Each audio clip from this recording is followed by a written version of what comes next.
নূতন দিনে নতুন আনন্দে উচ্ছ্বাসিত হোক বাঙালির প্রাণ। আসসালামু আলাইকুম। সকলকে নববর্ষের শুভেচ্ছা। আছে মাছে ভাতে বাঙালি, বাঙালিদের পাতে অবশ্যই মাছ থাকবে। মাছ না থাকলে তাদের খাওয়াটা সম্পূর্ণ হবেই না। কথায় কথায় আমি মাছটি চুলার উপর দিয়ে দিয়েছি। এর মধ্যে দিচ্ছি কাঁচামরিচ, পেঁয়াজ, লবণ, ধনিয়া গুঁড়া, হলুদের গুঁড়া, জিরার গুঁড়া, সরিষার তেল দিয়ে মাখিয়ে নিয়ে পানি দিয়ে আমি চুলার উপরে দিয়ে দিচ্ছি। খুব কম মশলায় এবং কম সময়ে এই রান্নাটা করা যায়।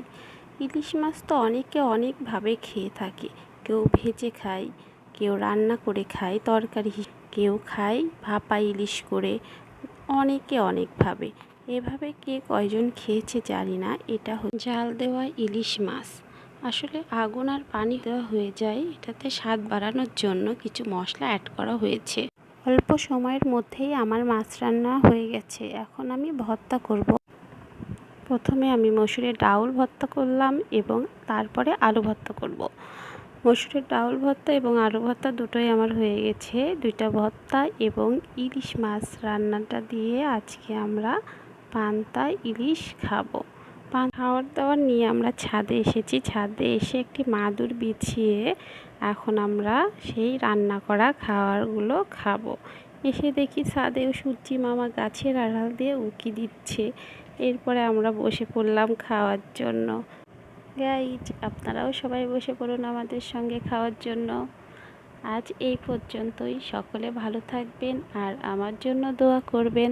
আল্লাহ হাফেজ। এসো হে বৈশাখ এসো এসো, এসো হে বৈশাখ এসো এসো, তাপস নিঃশ্বাস বায়ে মম সুরে দাও উড়ায়ে, বছরের আবর্জনা দূর হয়ে যাক যাক যাক।